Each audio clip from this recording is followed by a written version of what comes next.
So this is our second of 4 webinars exploring problems of practice. The first convening was in December, where we elicited some different problems of practice and working in the Common Core into science areas, and then we had our first webinar in January, and this is our second one. So we're going to have a couple of introductions. My name is Jason Flom. I am a learning director down in Tallahassee, Florida at Cornerstone Learning Community, and we are, as you well know, like many of you, we are implementing the Common Core here in Florida and working hard to use those standards as the floor and not the ceiling, and along the way meeting up with some different problems.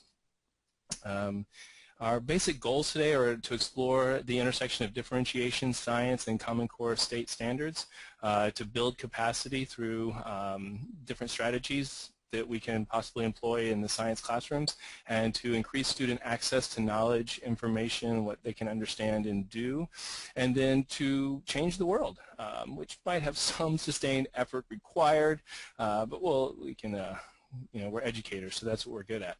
So we're going to launch into a couple of polls. There's going to be a couple different ways that we try to engage today. It's a constant ongoing challenge, is to find the right way to keep it engaging and interactive so that the takeaways are meaningful to you. So the first way is going to be a poll. So the first poll that you'll see is, what is your role in transforming student learning? And this gives us a chance to get to know a little bit about what it is that you do.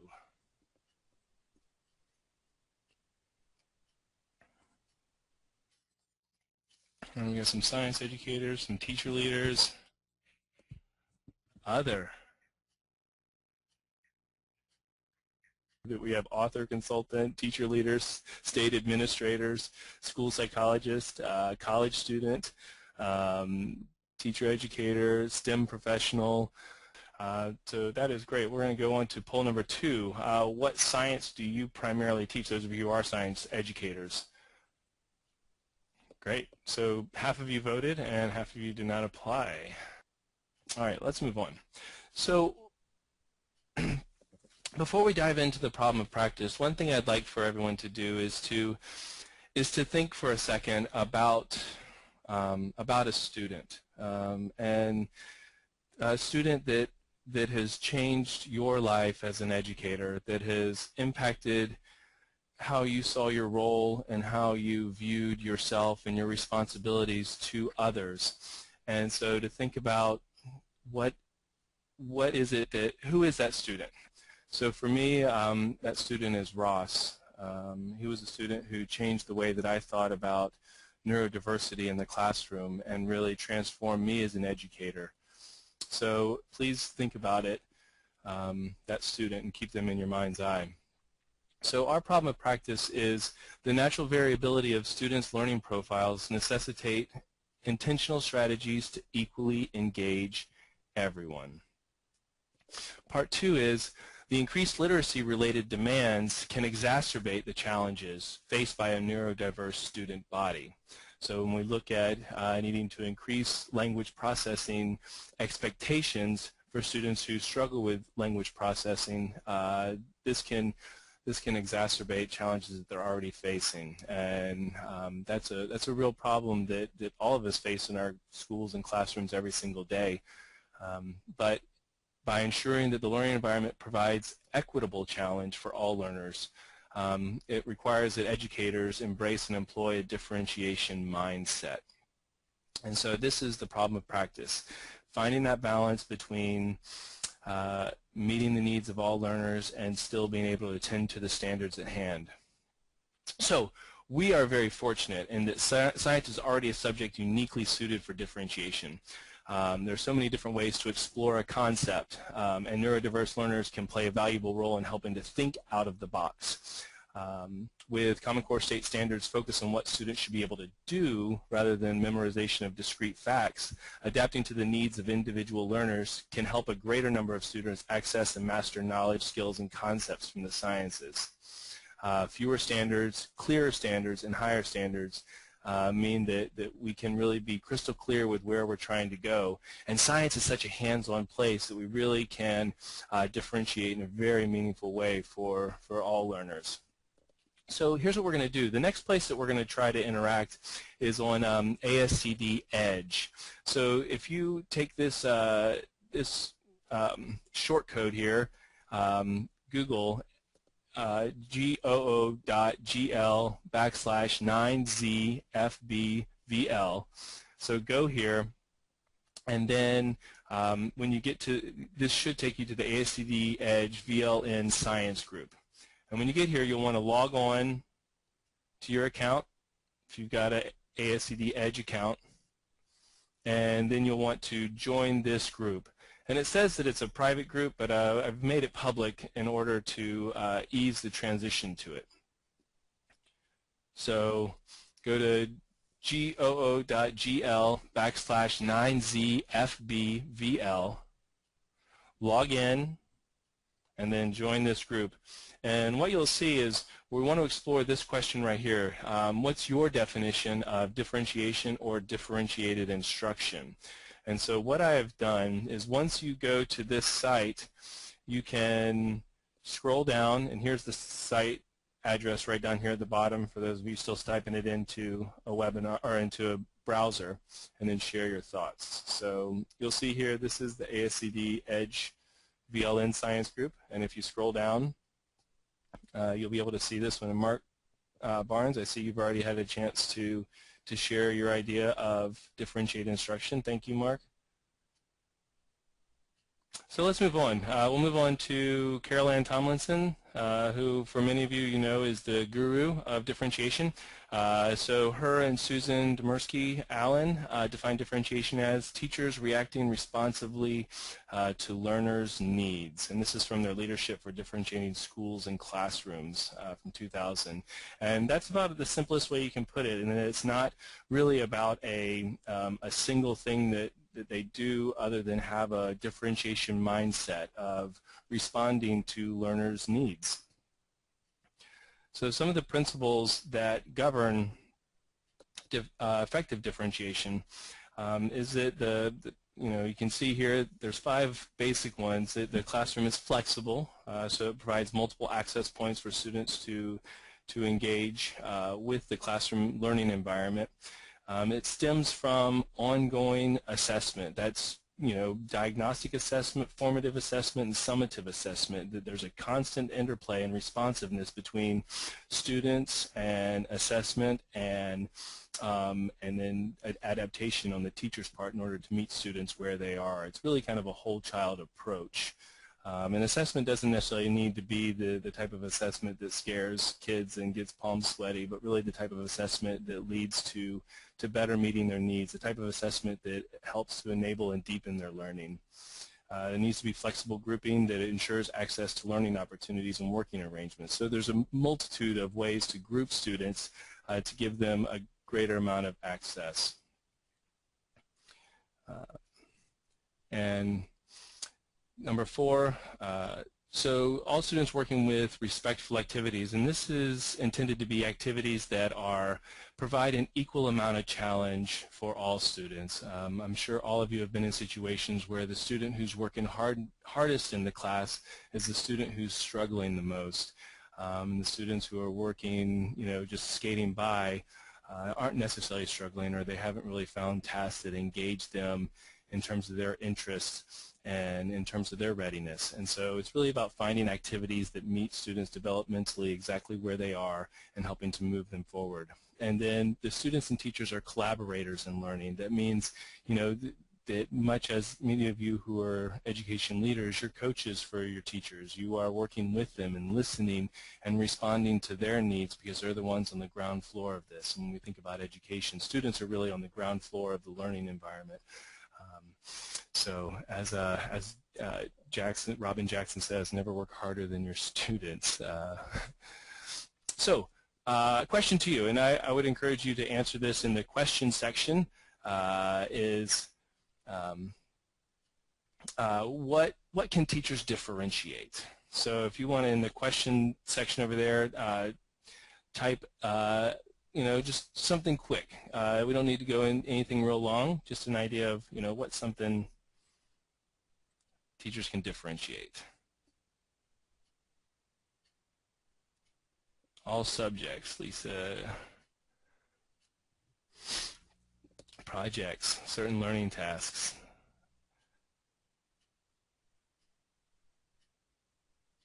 The way students demonstrate learning. Yes, Mark. Response mode, Sherry. Hey, welcome back, Sherry. Good to see you, or see your name again. Differentiate learning levels, English language levels. Yes, Wendy. Michelle writes the way students learn the information, kinesthetic, visual, art, etc. Entry points. Fantastic, Jessica. These are great. So to continue along the realm of utilizing Tomlinson's ideas, all these things kind of break down into three main pieces. Content, process, and product are the three main things that kind of encompass much of what we do as educators in meeting all students' needs.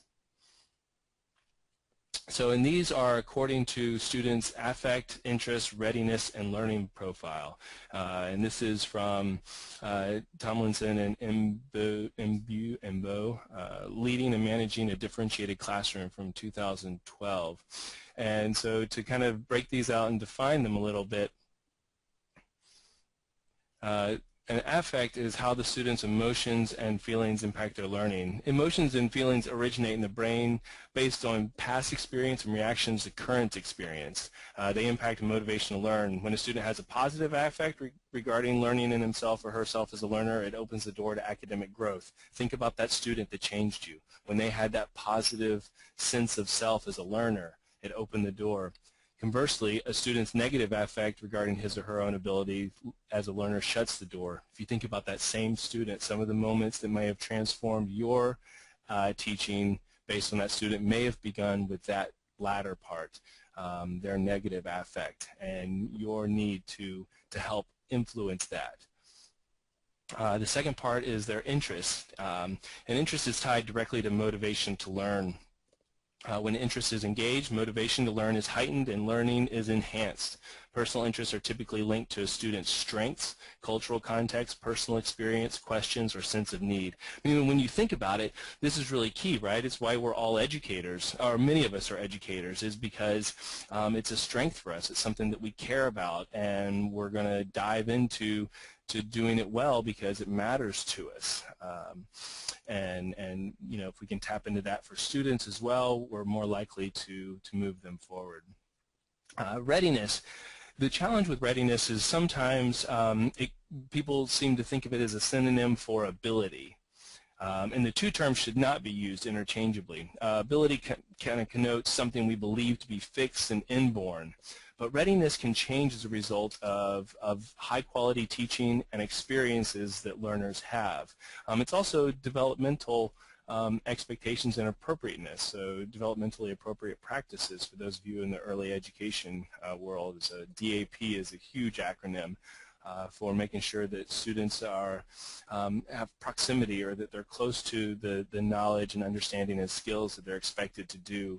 Expecting pre-K to understand quantum mechanics isn't going to work out too well for classroom management.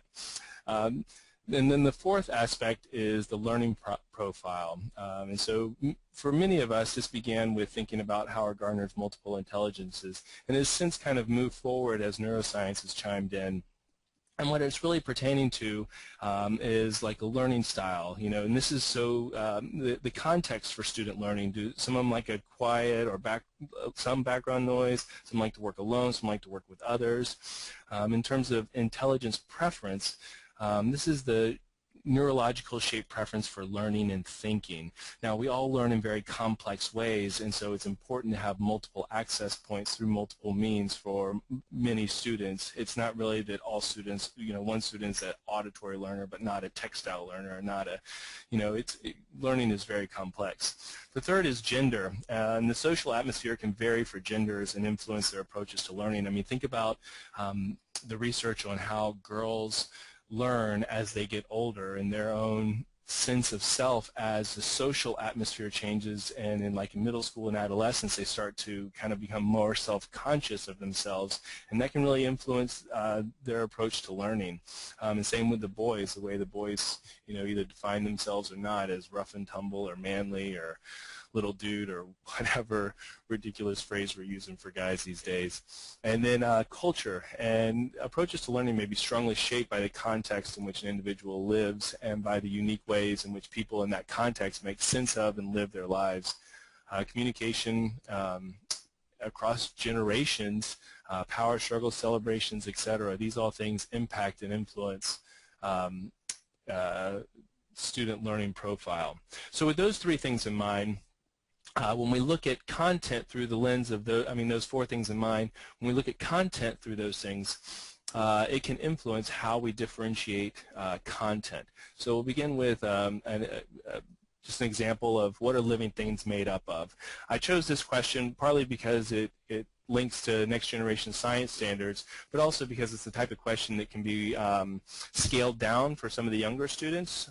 We've got third, fourth, and fifth graders who've been doing a study of cells lately, just kind of a real cursory look at them. And then also it can be scaled up for some of the higher grades and understanding.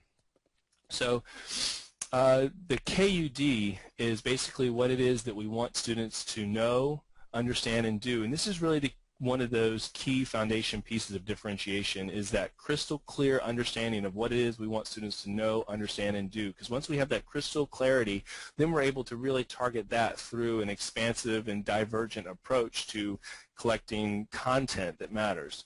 So in this case, what we want students to know is the building block of all living things. Now, for some of the younger grades, it might be something as simple as understanding that cells are the building blocks of all living things.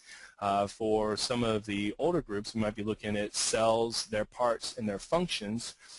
We might be looking at the roles that cells play in building systems, the different types of cells between animals and plants. And so you can really build out, this is really just an umbrella, but you can build out what it is that we want students to know. So these are the concrete facts that we want them to know.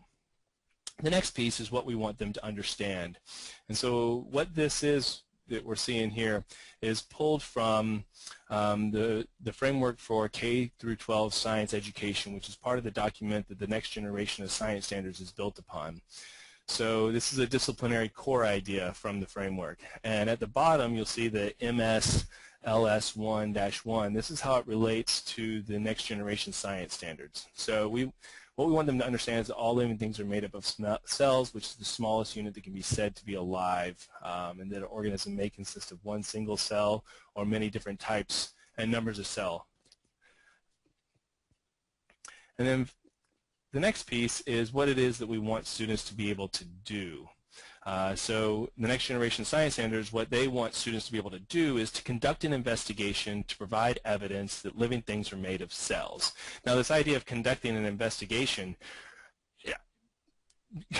it's wide open, right? There's so many different ways that students can conduct an investigation. So in terms of how this relates to the Common Core, here are two ELA literacy standards. And this is for middle school, so 6-8, and this is number 1 and number 2. So we want students to cite specific textual evidence to support analysis of science and technical texts. Now let's remember that in science, some of the technical texts include diagrams and they include visual arts, because those are a symbolic representation of the knowledge that we want students to have and to understand. So secondly there, determine the central ideas or conclusions of a text, provide an accurate summary of the text distinct from prior knowledge or opinions. So again, you can see how the next generation science standards and the Common Core are kind of feathered together in focusing on student actions, not so much specific discrete facts. We want them to be able to do these things. So these things together, the know, understand, and do, the KUD, are what make up content. And content is really input, right? So when we think about the content, it includes textbooks and readings and videos, etc., the digital resources that we have available, and all those sorts of things. So I want to do another Edge interlude here. So again, here's the short URL, and that's goo.gl/9zfbvl.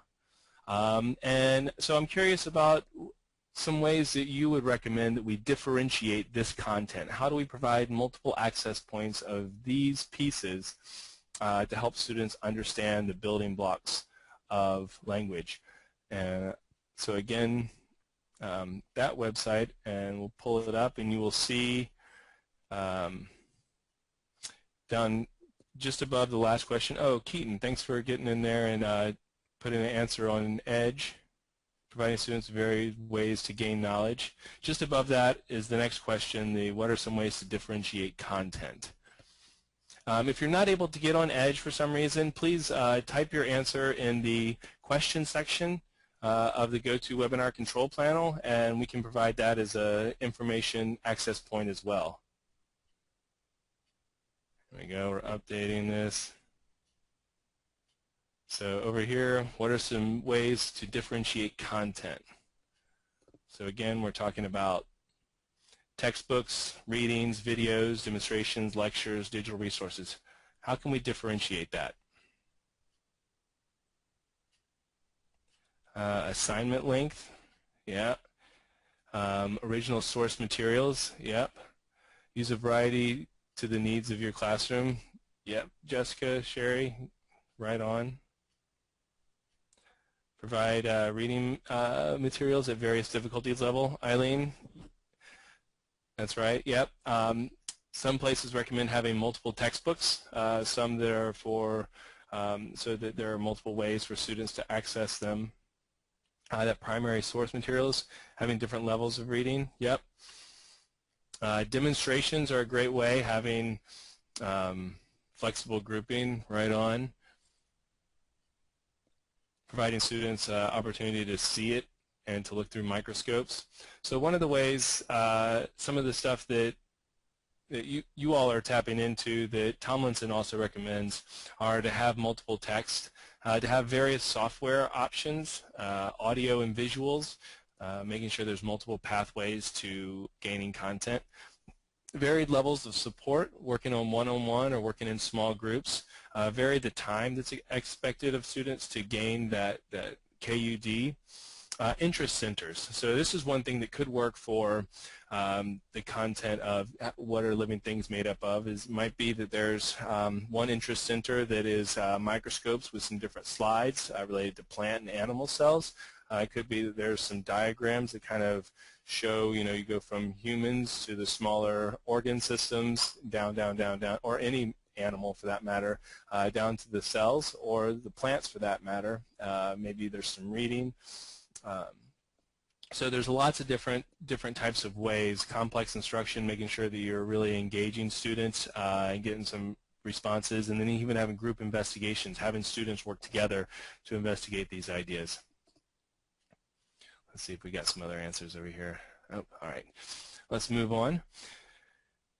So the next section after content is looking at how can teachers differentiate process. And so process has to do with how students come to understand and make sense of the content. And it's important to reflect on the fact that real learning happens in students and not to them. So this is really about what's going on inside students and not something that we are putting on to them. And how do we access that? So again, we're going to use the same example of what are living things made up of, and we're going to talk about a strategy called inductive learning. Hopefully some of you have heard of it before, but if not, I would wager that some of you have used inductive learning before without even thinking about it. So essentially, inductive learning, as defined here from Core 6, Essential Strategies for Achieving Excellence with the Common Core, helps students find patterns and structures built into content through an inductive process, analyzing specifics to form generalizations. It sounds very complex. It's actually a very simple and effective strategy.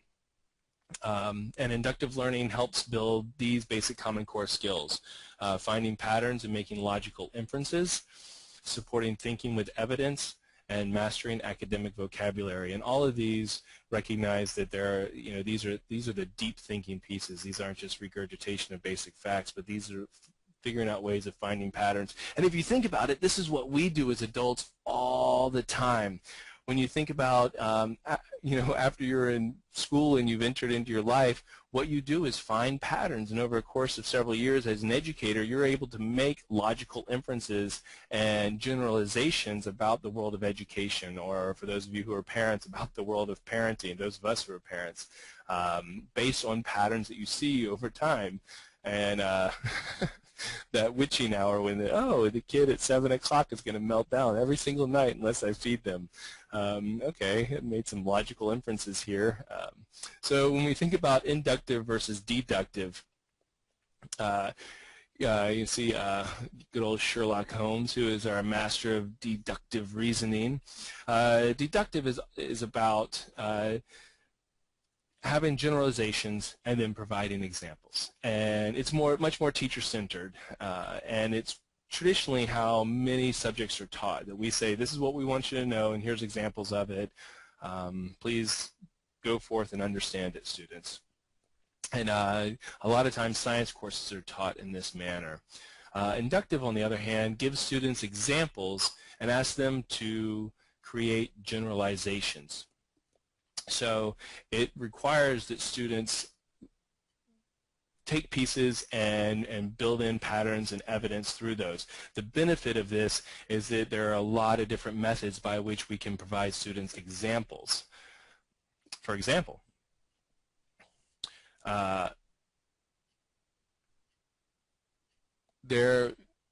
we can provide a number of tiered different resources, as many of you noted earlier, in terms of the type of reading that's provided, the stations that are offered, the grouping, and enable students to investigate this question. Some things might include the microscopes that we use, rich text, maybe long text or short text, diagrams, and then these are things that they can investigate either individually based on their readiness and their interests and their learning styles, or in pairs or in groups, depending on what it is you're trying to do. And what we want to get to is students to be able to share these things. Now, when you ask, what are living things made up of, there might be a whole range of things that they determine that they're made up of. And then it's even through that messy process of having a lot of spaghetti thrown up on the wall that they really start to see what sticks as you craft the lesson to move forward through the formative assessment you're getting in the process, to better understand where their knowledge and understanding of what they're able to do comes aboard. So let's pause here for a second for some station identification.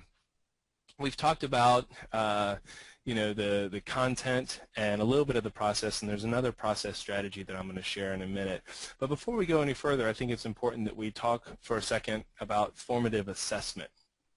And oftentimes for effective differentiation, we would begin with diagnostic assessment. So that's the type of assessment that lets us know, what do students already know about this topic, what is their readiness for the deep learning that we'd like to engage in, what is their affect about this subject or about this classroom, what's their learning profile, and then formative assessment is the ongoing stuff. And the summative assessment is kind of at the end, and we're not going to touch into that today, but we will in future webinars.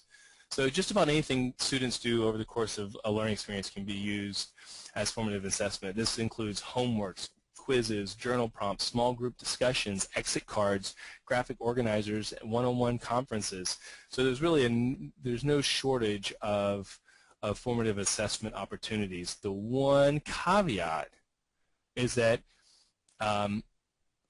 it's only formative assessment if the results will be used to alter what happens next for specific students. If the goal is to fill a grade book with a certain number of percentile or percentage points so that you can average a grade, then it's not really considered formative assessment, because it doesn't inform the type of instruction that you're providing as a follow-up to what the students are already doing. So here I want to have another opportunity for Going over to EDGE, maybe providing some of your favorite formative assessment strategies for the science classroom, or if you're struggling with EDGE, please go over to the question area and think about what some of your favorite formative assessments are, strategies for the science classroom. And again, that web address is goo.gl/9zfbvl. I'll provide uncomfortable silence for everyone to think about your favorite formative assessment strategies. And again, you'll go to the ASCD group and scroll down to this question. And every once in a while, if you want to see if someone had a chance to respond to something you wrote, click the refresh button on your browser.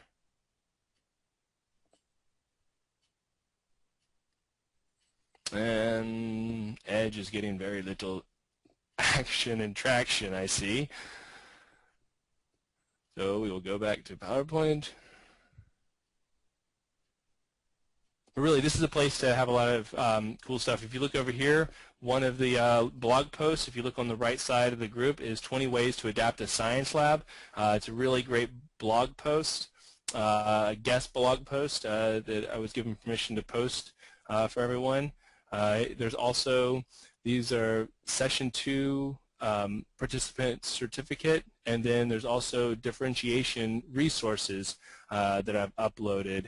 And a lot of these are resources that were used in this webinar and that might help you in your own understanding of differentiation. So graphic organizers, Michelle, that's a great idea. Exit poll, Wendy, fantastic. All right, let's go on. So another example of process-oriented differentiation is circle of knowledge. And again, this is from the Core 6, Essential Strategies for Achieving Excellence with the Common Core. For those of you who are not familiar with circle of knowledge, it's a strategic framework for planning, conducting classroom discussions that engage all students in deeper thinking and thoughtful communication. And so what it really is how do we make sure that we engage students in deep learning and deep thinking in ways that engage them. Now, circle of knowledge is great for differentiation because you're really talking about not necessarily using reading and writing, you're using the thinking and talking and listening skills. And for those of you, I know the student that I'm thinking of, Ross, one of the things that he was so talented at was really listening to other people and digesting it and offering an analysis of that and doing it in a way that was oftentimes profound and kind of it demonstrated that he understood on a level, and I'm sure you all have that student in your background. Circle of knowledge helps build these skills, speaking, listening, and presenting, which are common core skills that aren't necessarily in the science and technical fields, but they are very much part of the Common Core, so having those practices in the science classroom is very valuable. Integrating and evaluating information, which if you think about what our knowledge, what we wanted students to know, understand, and do, that applies directly, and then collaborating with peers, which is always healthy when we think about the problem-solving students will need to do as adults. They're going to need the ability to collaborate with peers. So circle of knowledge versus recitation. Oftentimes, recitation is when teachers ask questions and expect certain answers. And we've all done it at one point or another where we're like, okay, let's move on. We're trying to move on. Let's make sure everyone's on the same page. And really what we've done in the process is we've made sure that like 3 or 4, or a handful of students are on the same page, and the other students are just kind of wait until we move forward and move on, which may be what's happening with the number of responses we're getting here. But the circle of knowledge increases student participation because all students are expected to participate in one way or another. It really focuses in on content and expects high-level thinking. There's a lot of accountability that's built in, and not the type of accountability that means we're going to be taking bubble sheets and talking about merit pay, but the type of accountability where we have a situation where we're having discussions with each other and we want to attend to that, and so we bring our best and we find a way to to engage with one another. So that type of accountability is what I'm talking about, is that peer accountability and that group accountability that comes with it. So for some successful classroom discussion, so here are some moves, is utilizing small groups, using triads, where students might work in groups of 3, and they might each have a chance to talk around a central question that you're wrestling with. For instance, what are living things made up of? So in triads, they can start digesting the different learning stations that they've had, or the rich text, or the microscope. What are the discussions that happen? Court controversy a little bit. For those of you who are in situations where you have a little bit more freedom to get into some sticky subjects, you might explore STEM stem cells, and explore something that kind of gets a little bit of blood flowing. Get students personally and actively involved, such as a physical barometer, where students may go stand in different corners of the room based on what their feelings are or thoughts are. Are all living things made up of atoms, cells, et cetera, and then have students stand where they think. People graph, where you kind of stand on one side based on a feeling, stand on the other side. Priority pyramid, and then vary the recognition techniques. So what that means is how you bring students in to the conversation. And it might be calling on students specifically, it might be doing a round robin so that everyone knows they're going to talk at some point and they have a chance to kind of think about it and prepare it. So for some of those students who might be nervous talking in front of others, this gives them a chance to kind of prep themselves. Sampling, and that is just kind of random sampling. It's one of those techniques we do to keep people on their toes. And then redirection. A student asks a question, and we say, that's a great question. Who has an answer to that? Or does anyone have a response to what so-and-so said? And to have a way to continue to move. So this is for increasing participation. When we want to help keep focus, so some of you have students, and I have students who struggle to keep their focus. And so some of the moves for this, maybe having a memory box where you've got basically a piece of paper and you say you've got the essential question on there, what are all living things made up of? And maybe students take 3 to 5 minutes before we come to a discussion to write all the things that they remember from the conversation. And then the MVP is most valuable point. What is it that you feel is most important for sharing with others? Keaton asked, will this PowerPoint be available after the webinar? Yes, I will put a link to it on Edge, and so you can go there to get it, and you can also, the webinar will be archived for later viewing. Thanks, Keaton. And then record responses and summarize frequently. So that's something you could do, or even have students to do, is to record what someone says, to clarify, summarize. You might even ask students to do that for each other. Okay, so let's talk about what was the point here that this student was making, little Johnny was making? Ah, good point, Shelley. Yeah, I see it now.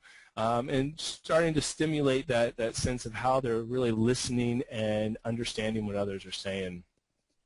Can be so valuable for increasing participation through circle of knowledge. And so in order to encourage high levels of thinking, you might have encouraged students to stop and think. I was one of these students who, as soon as someone asked a question, I had an answer. 90% of the time it was wrong, but I had an answer. And so encouraging students like myself and like many others to stop and think, and maybe even to listen first before chiming in, means that they're going to have to listen and pull in more information and get that higher level of thinking. Q space is a great technique for this. To ask a question, silence, that uncomfortable silence, to probe more, to kind of really pull it out of students. So what do you mean by that? Or can you give me an example? To accept what they say, sometimes we instinctively shake our head or nod, or say, we make that face. It's like, well, not really, but we want to accept. We want to encourage students to participate. So that means, depending on the discussion, it's not about just, shutting it down. Clarify, elaborate, and then also have students reflect. So I'm curious about some additional ways to differentiate process. We're running low on time, so if you have additional ways to differentiate process, those were only just 2 strategies, but I would love for you to share some either on Edge at goo.gl /9zfbvl, or even in the question section over here, additional ways to think about differentiating the process.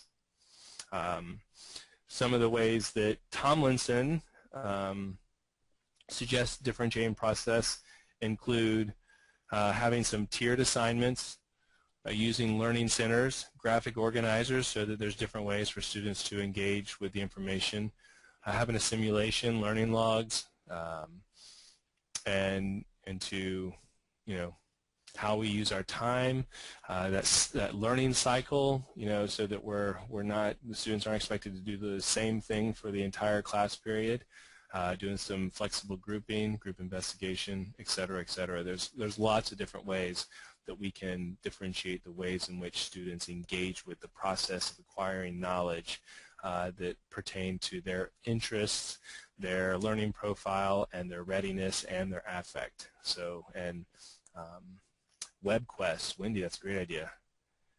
Oh, it keeps trying to type in on Edge. It says the link doesn't exist. Thanks for letting me know, Jessica. I created that short link a couple days ago. I wonder if it expired. Another learning opportunity for me. Thank you. All right, let's move forward. Pay no attention to the man making the mistakes on the webinar. All right, so our third section is differentiating product. So, and this is how students demonstrate what they have come to know, understand, and are able to do after an extended period of learning. So again, exploring that idea of what living things are made up of, thinking about the types of products that students might create. And so my next question was again going to take you to Edge via a broken link, in which you could have some varied examples of how a student might demonstrate their understanding. Maybe let's type that into the question section of the GoToWebinar control panel. Some varied examples of how a student might create a product.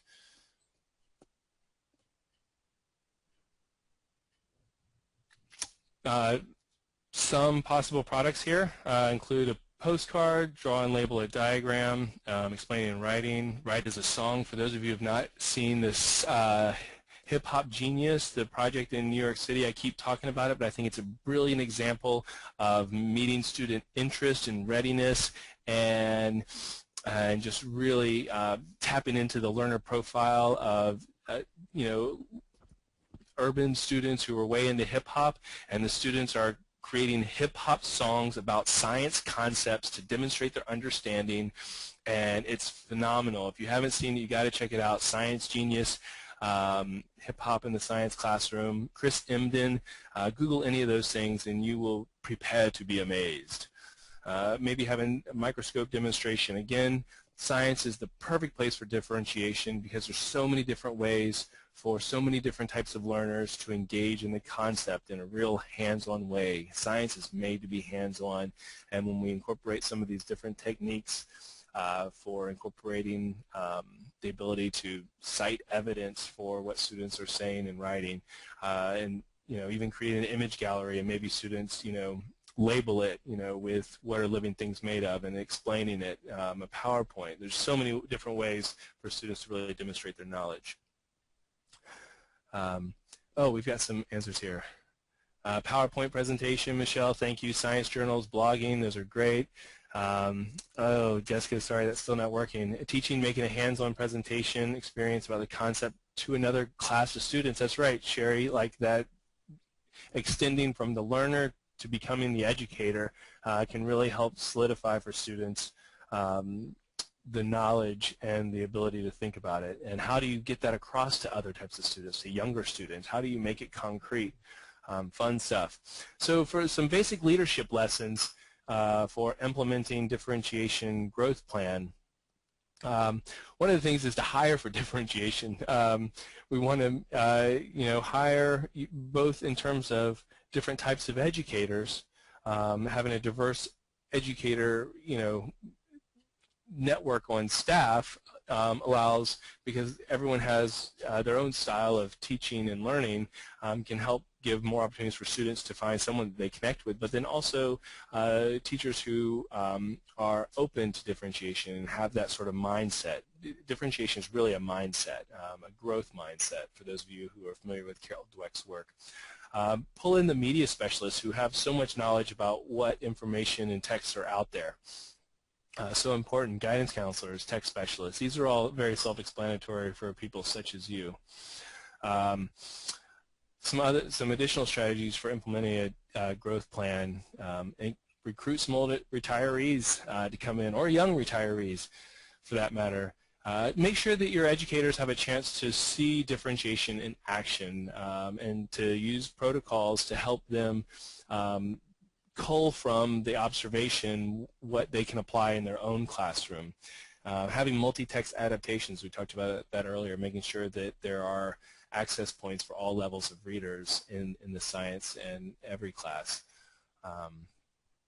Conference attendance, have your educators go and come to webinars such as this, and to go to other conferences where they can learn more about differentiation. And then providing recognition for growth. So many teachers work so hard, and it's important that leaders take the time to say, you know what, I really noticed that you're making sure to really connect this knowledge and information and these skills with this student, and that's really powerful. And it's important for educators to hear that, because we really do, we just pour our heart and soul into our jobs. I don't need to tell you all that.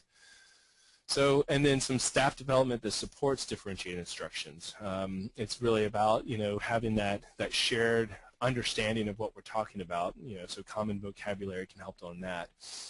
As leaders, reflect on teachers' readiness, interest, and learning profile. There's different types of learners in schools, and it's important for us to consider that in a leadership position, that teachers might be at a novice level of just getting to know differentiation, might still have a mindset of that student's just not working hard enough, versus mindset of, I wonder how I can better engage that student so they'll give me everything that they can.